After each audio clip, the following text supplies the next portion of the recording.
Coming up on The World Today. Extremists under surveillance stab 6 in New Zealand.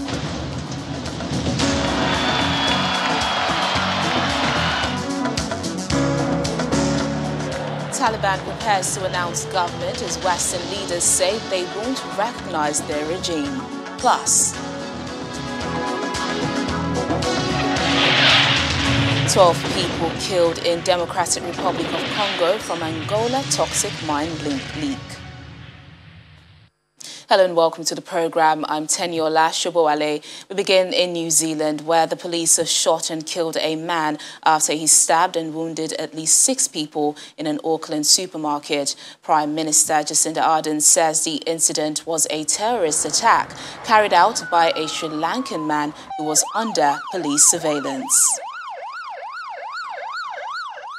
I want to acknowledge the 6 innocent people who have been attacked. 3, I understand, are seriously injured. This was a violent attack. It was senseless, and I am so sorry it happened. The attack began at 2:40 p.m. and was undertaken by an individual who was a known threat to New Zealand. The individual was under constant monitoring, and it was the police surveillance team and special tactics group who were part of that monitoring and surveillance that shot and killed him within, I'm told, the space of roughly 60 seconds of the attack starting. The terrorist is a Sri Lankan national who arrived in New Zealand in October of 2011.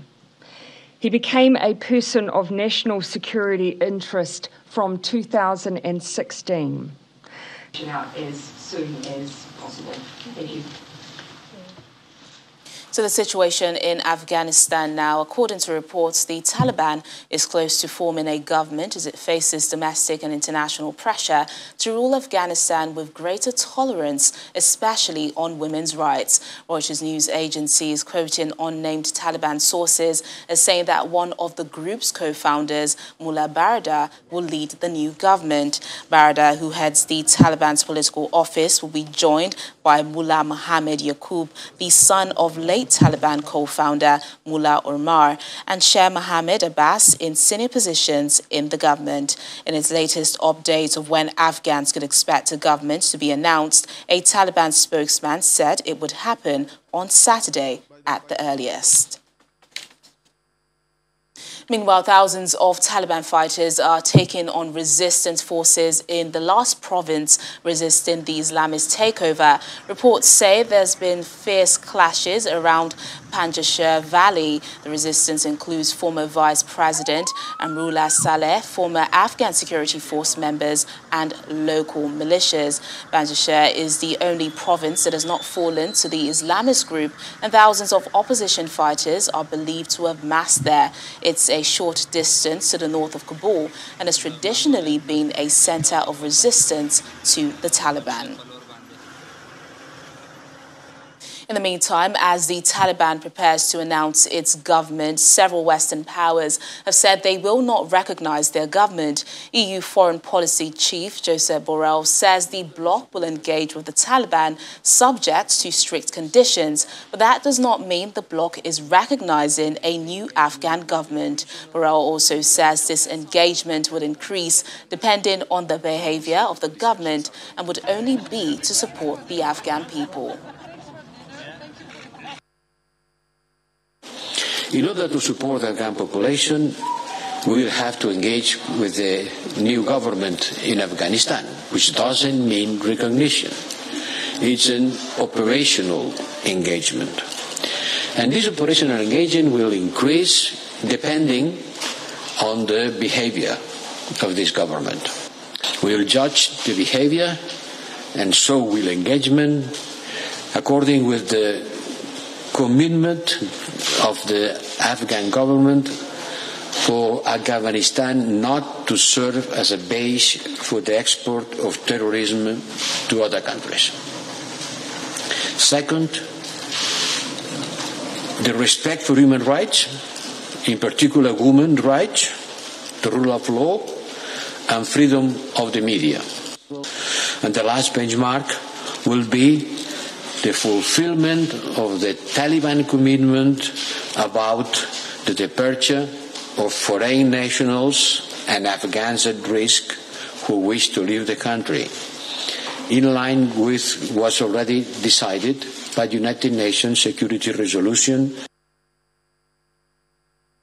While singing a similar tune, UK Foreign Secretary Dominic Raab says Britain does not recognise the Taliban as the government in Afghanistan, but will keep channels of communication open. Speaking at a press conference in Pakistan, he says this is necessary to try to help people still seeking to flee Afghanistan.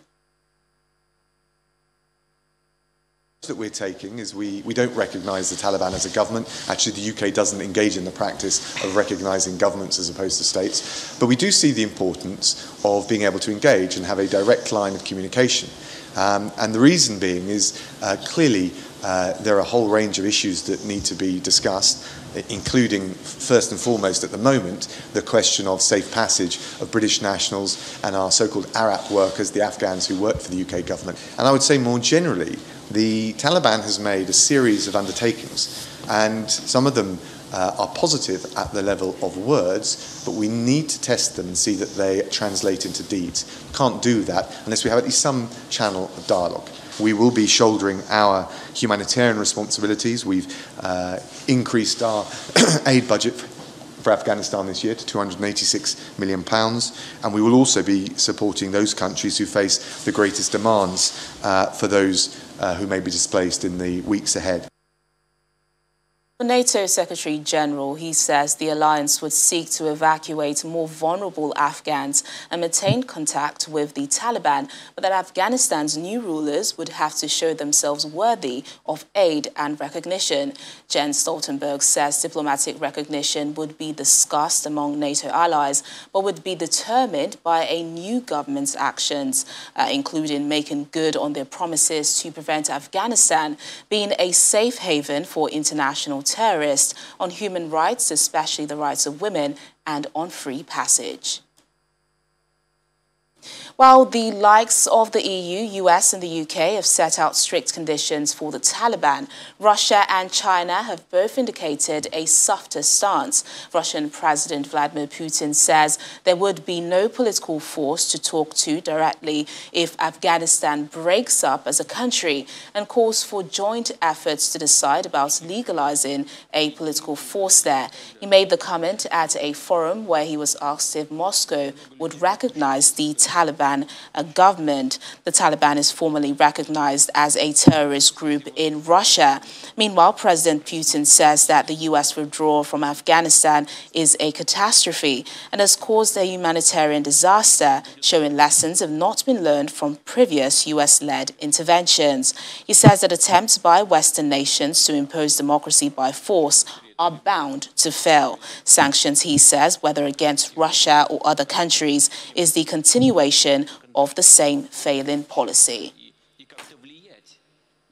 Meanwhile, China says that the countries responsible for the current situation in Afghanistan should not walk away or shift the blame onto neighboring countries or the international community. Speaking at a regular news conference in Beijing, Chinese Foreign Ministry spokesman Wang Wenbin was responding to a question about China's position on Afghan refugees. China has so far not commented on whether or not it has taken or plans to take in any refugees from its neighboring country. The UNHCR said up to 500,000 Afghans could flee their homeland by the end of the year. Many fleeing the country are believed to be heading to Pakistan, while another of Afghanistan's neighbors, Tajikistan, has pledged to accept 100,000 refugees.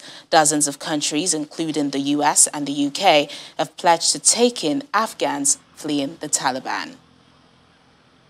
And in Kabul, Afghan women have staged a protest calling for their rights near the presidential palace. The group held up signs and chanted, "We Afghan women are all together." They also marched. They say if women are not present in a country, in a society, in a ministry or cabinet, that country or cabinet will not be successful.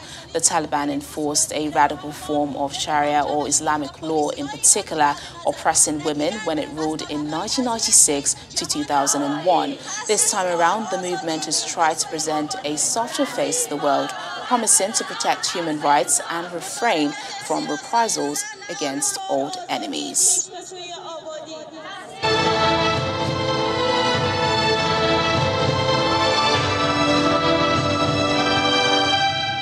Away from Afghanistan, time for our COVID-19 pandemic update now. The EU and UK pharmaceutical company AstraZeneca have settled a vaccine delivery disagreement out of court. The European Commission had taken legal action over vaccine supply. Here's more on this and other developments on our COVID-19 global update. The European Commission and UK pharmaceutical and biotech firm AstraZeneca have reached an out-of-court settlement on the delivery of COVID-19 vaccines ordered by the bloc.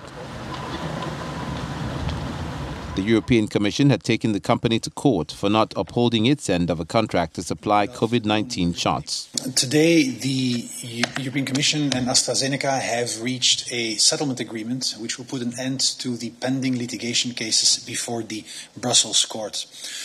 This settlement agreement secures the delivery of the remaining COVID-19 vaccine doses to member states due under the advance purchase agreement. Under this settlement agreement, AstraZeneca has the firm commitment to deliver, in addition to the 100 million doses which have been delivered by the end of the second quarter of this year, another 135 million doses in 2021 and 65 million doses by end of March 2022. Speaking of vaccines, Australian Prime Minister Scott Morrison has announced that Australia will receive 4 million doses of the BioNTech-Pfizer COVID vaccine from the UK as part of an exchange deal.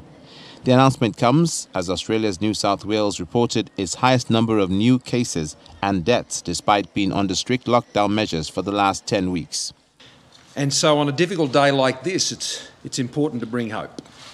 And I can assure you there is hope. There are 4 million reasons to be hopeful today. Because the government has been able to secure with the government of the United Kingdom a Pfizer swap deal which will see 4 million doses of Pfizer come to Australia this month. The plane's on the tarmac now, it'll be leaving tomorrow, and those doses will be coming over the course of the next few weeks, which will see us double the Pfizer doses that we have during September. This means from Downing Street to Down Under, we are doubling down on what the Pfizer doses are here in Australia this month. This will enable us to bring forward significantly the opportunity for Australia to open up again under the national plan. South Korea has extended social distancing restrictions to October as the country attempts to boost its vaccine rollout ahead of a Thanksgiving holiday later this month. The Prime Minister says the strictest Level 4 restrictions in Greater Seoul and Level 3 measures in the rest of the country will last till October 3rd. And finally, officials say a new variant of the coronavirus named after the Greek letter of the alphabet MU, which was first identified in Colombia in January, is now the South American nation's predominant variant and the cause behind its deadliest wave of infections yet. Nearly two-thirds of tests from people who died between April and June came back positive for the MU variant, with 700 deaths per day.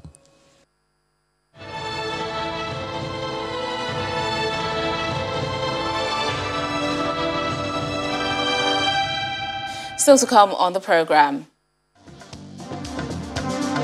United Nations says air quality improved slightly in 2020 during lockdowns. More details in a moment. Stay with us. Thanks for staying with us. Nearly 4,500 people have fallen sick in the south of the Democratic Republic of Congo following a toxic leak from a diamond mine in neighbouring Angola.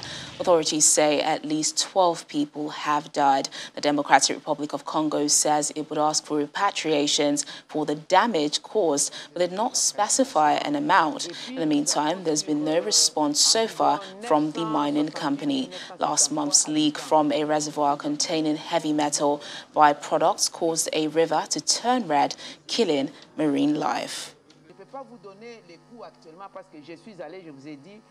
Now, U.S. President Joe Biden is headed to Louisiana to get a first-hand look at the destruction by Hurricane Ida, the storm that devastated the southern portion of the state and left 1 million people statewide without power. President Biden is to meet Governor John Bell Edwards and local officials about the hurricane. Hurricane Ida struck the Gulf Coast last weekend and carved a northern path towards the eastern United States, culminating with torrential rains and widespread flooding in New York, New Jersey and surrounding areas in the week. The fifth most powerful hurricane to strike the United States came ashore in southern Louisiana on Sunday, knocking out power for more than 1 million customers and water for another 600,000 people.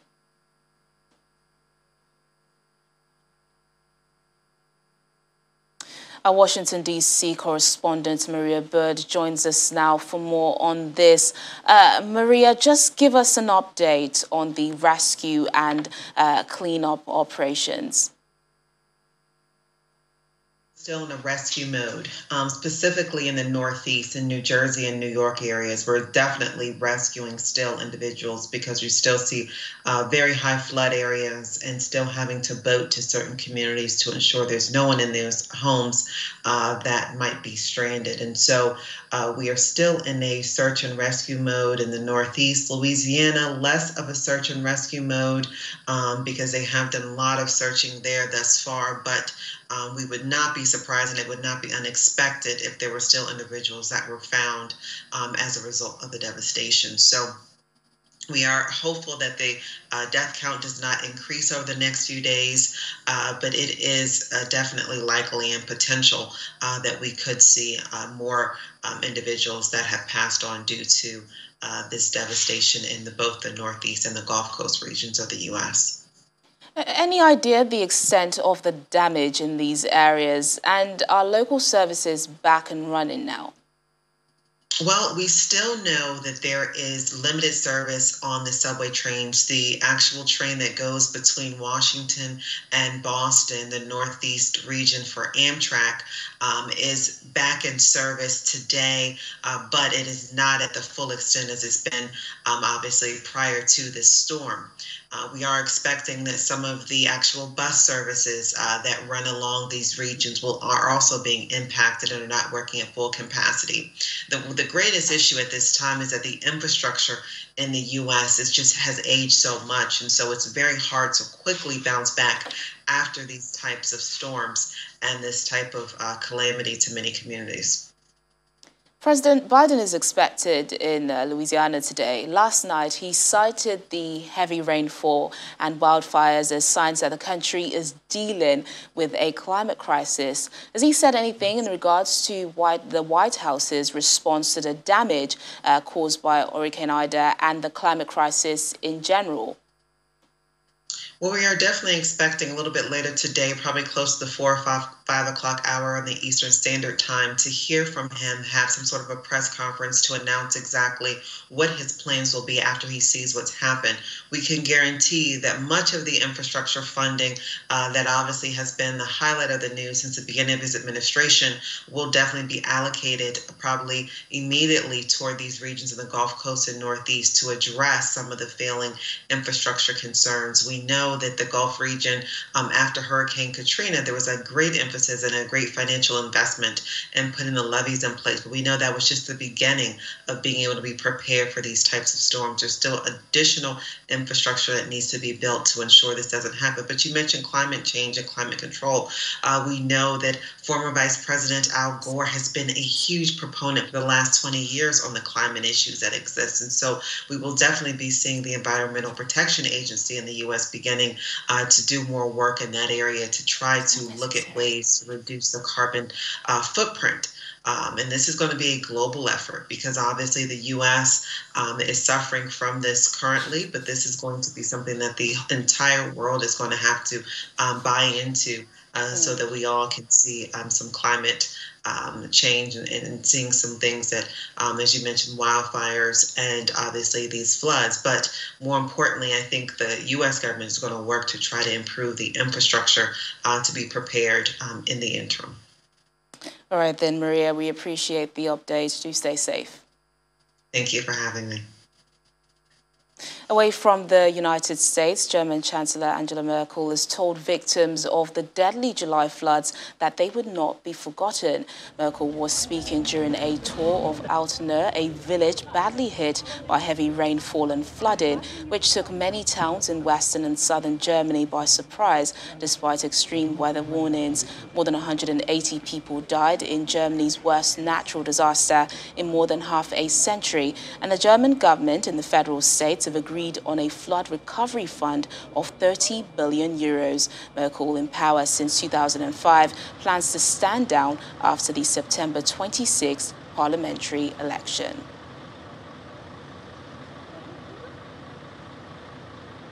And now the World Meteorological Organization says key air pollutants temporarily plunged by unprecedented levels during coronavirus lockdowns last year, with fine particle pollution falling by more than a third across parts of Asia, including megacities.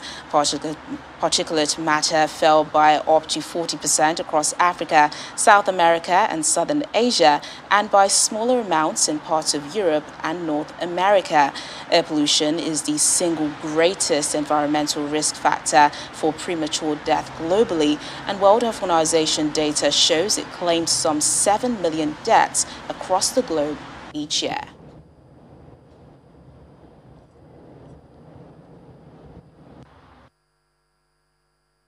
During the episodes when there was lockdown measures, the air quality in many parts of the world has substantially improved. And the improvement was largely on the side of the particles. And these improvements were not uniformly distributed in many parts of the world. In some parts of the world, as we demonstrate in the bulletin, the reduction of the PM 2.5 concentration was quite substantial. So we have a particular figure in the bulletin which shows that, for example, in Southeast Asia, the reductions in the particles were up to 40%. Some other pollutants, for example, ozone, which is one of the most dangerous pollutants, the ozone concentration in many of those places has increased. So despite such our unexpected experiment with atmospheric chemistry, we noticed that in many parts of the world, even if you take down the transport and some other emissions, the air quality would not meet the requirements of the World Health. And the other phenomena, which is also of a natural origin, this is the sand and dust storms. And there were several episodes, in particular a well-known Godzilla episode, when the dust from Sahara crossed over Atlantic, and there was an impact on the air quality in North America, which was related to this episode. From our report, which was launched by the Intergovernmental Panel on Climate Change, the Working Group 1, we know that intensity and frequency of such events will increase in the future, and that will lead to the further deterioration of air quality in many parts of the world.